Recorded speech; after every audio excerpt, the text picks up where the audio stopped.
Um grupo formado por artistas, músicos, intelectuais e personagens do Carnaval vai apresentar nesta quinta-feira um manifesto pela implantação de um auxílio emergencial para os trabalhadores do Carnaval de Salvador em diversas áreas. O evento vai ser realizado na Casa do Olodum, no Pelourinho. A gente fala mais sobre o assunto e conversa agora com o presidente do Olodum, João Jorge Rodrigues, nosso convidado aqui no Issa Bahia. Um prazer tê-lo aqui conosco, João Jorge, seja bem-vindo, bom dia. Bom dia, bom dia. É um prazer estar com vocês, falar com a FMI à tarde, com o seu público, com o nosso público, e falar sobre um assunto importante para a cidade de Salvador, que é aquele que diz respeito aos trabalhadores da cultura que lidam com o fenômeno do Carnaval. Exatamente. Uma grande quantidade de pessoas, diferentes pessoas, que pelo segundo ano não terão como trabalhar, como produzir, como fazer sua arte, sua cultura, tão fundamental para Salvador. Pois é, muita amanhã, gente sendo afetada, às 15 né? horas, na Casa do Olodum, nós estamos imaginando lançar um manifesto para que seja produzida leis emergenciais no Estado e na Prefeitura, que possa apoiar, nesse momento tão difícil, um grupo de trabalhadores que até agora não foi beneficiado por políticas públicas para sobreviver a essa pandemia que continua. E também para um conjunto de entidades que também não conseguem sobreviver diante desses 23 meses sem atividade. Então, os beneficiários são os blocos afros, os afoxés, os blocos de reggae, capoeira, blocos de índio, grupos musicais populares, principalmente aqueles que não têm grande patrocínio, não têm grandes apoios e que precisam continuar existindo. Nós não podemos e não devemos permitir que setores expressivos do Carnaval, setores populares, deixem de existir de 2022 em diante. João Jorge. Então, o auxílio emergencial, como o nome está dizendo, Doutor Iosmar, auxílio emergencial Mário Guzmão, visa proteger, manter vivo a arte popular, a cultura popular, a cultura do Carnaval e, principalmente, os trabalhadores da cultura desses grupos e desses setores. Pois é, você citou aí Doutor Iosmar, Mário Guzmão. Na verdade, são projetos de lei, né? Projetos de lei Doutor Iosmar, também de Mário Guzmão. Ou seja, com esse manifesto vocês pretendem defender a aprovação desses projetos de lei. Não é isso que foram protocolados, me parece que no ano passado, a né? aprovação de forma rápida e que prevê a adoção de um auxílio emergencial. Assembleia Legislativa, esses projetos de lei para que emergencialmente acolham, protejam, deem força aos trabalhadores da cultura e às organizações afro-brasileiras que lidam com esse fenômeno. João Jorge, há algum tipo de diálogo com as autoridades, como, por exemplo, a Prefeitura de Salvador e o governo da Bahia, ou as articulações ainda seguem em negociação com os legisladores? Em que pé estão as conversas sobre esses projetos de lei? Nós estamos conversando com vereadores da cidade de Salvador, com deputados e deputadas do Estado da Bahia na Assembleia. Há também um projeto de João Carlos Bacelar na Câmara Federal nesse sentido. Há um projeto de lei para criar também uma lei emergencial chamada Moraes Moreira. E a tese é que essas três casas possam acolher essas demandas do último setor que ainda não conseguiu voltar a trabalhar, a existir na sociedade brasileira diante da Covid. O setor da cultura afro-brasileira, o setor da cultura afro-popular, o setor da cultura do entretenimento e do Carnaval, mas sem necessariamente tratar de dizer, olha, vai ter isso para o Carnaval. Nossa preocupação é social, é de ampliar a presença e o apoio a pessoas que fazem o social por a gente até 2020. Vamos pegar o caso do Olodum, do Ilê, do Malê, do Muzenza, do Cortejo Afro, do Araqueto, do Filhos de Gane, que desfilaram em 2020, e 2020 para cá não puderam desfilar. A maioria não tem como fazer apresentações, a maioria não tem como fazer eventos para arrecadar recursos. E não fazendo isto, a instituição deixa de existir, deixa de funcionar, e os trabalhadores ali agrupados, percussionistas, costureiras, cantores, técnicos, holds, irão desaparecer, e não é isso que é possível acontecer.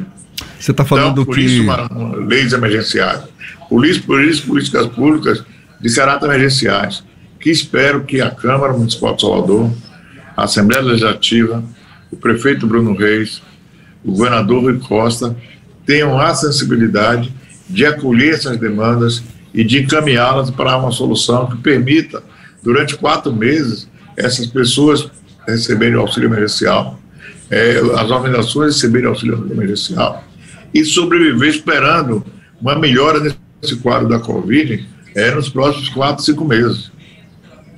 Pois porque é, ela já insistiu demais. João Jorge, você disse que já fez contato. Você já fez contato com vereadores, também deputados. Você está me ouvindo? Você está me ouvindo, João Jorge? Acho que não está me ouvindo, né? Que as pessoas usem máscara. Nós dependemos muito que as pessoas pratiquem isolamento. Por quê? À medida que esses fatos ocorrem, diminui a incidência da coronavírus e das gripes com as pessoas. Isso permitirá, talvez, até fazer um São João. Caso isso não seja feito, e nós também estamos associando essa campanha de saúde, mais uma vez, pode não haver São João, pode não haver atos nas eleições, nós podemos chegar em 2023 com esse mesmo quadro. João Jorge, você tá me ouvindo? Estou ouvindo. Então, você disse que já fez contato, ou com outros artistas já fizeram contatos com vereadores, com deputados também aqui do Estado. Como é que tem sido a receptividade, o acolhimento dessa proposta? A própria ideia desse projeto de indicação ao governo que sugere a criação da Lei Mário Guzmão foi iniciativa do deputado estadual Jacó, que é do PT. Algum parlamentar já veio a público, já se manifestou, já está abraçando essa causa junto com vocês? Qual é a avaliação que você faz?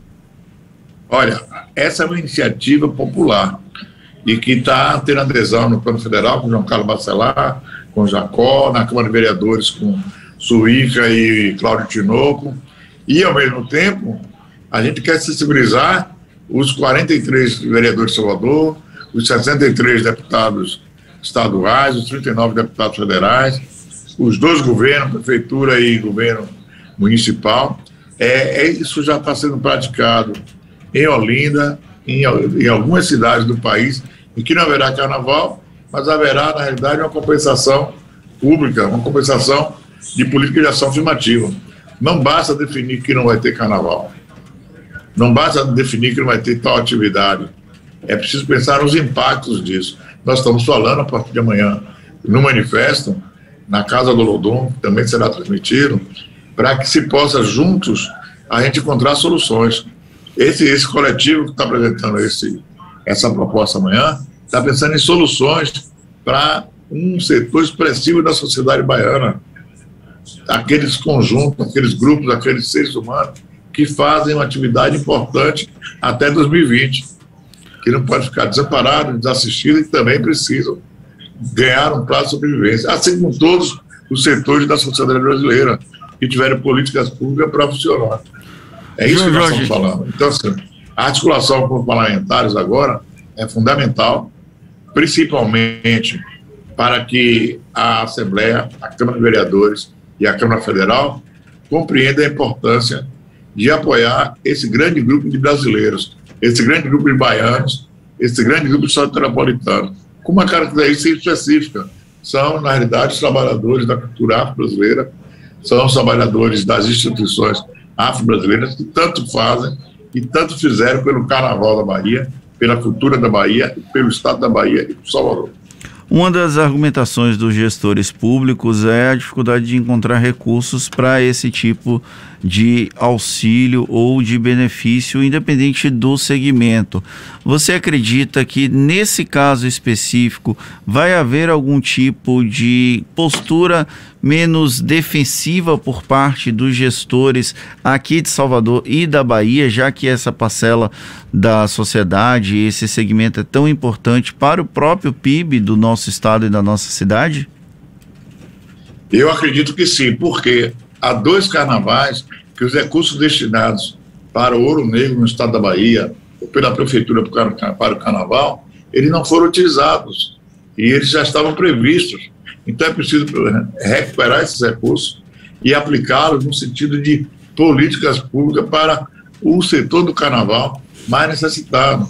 Por exemplo, você tinha em torno de 10 milhões de reais para o Ouro Negro a cada carnaval.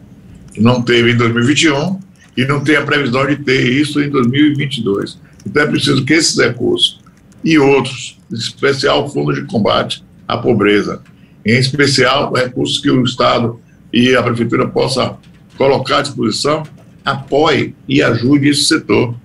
Isso foi feito pelo governo federal quando criou a Lei Aldir Blanc, quando foi criada a Lei Aldir Blanc, e permitiu que durante X meses certos setores da sociedade pudessem receber recursos, para que a sociedade economicamente não vá sucumbir. Vamos levar em conta uma coisa: Salvador é uma cidade pobre, um PIB muito baixo, e historicamente está entre as últimas das 27 capitais que têm autonomia econômica.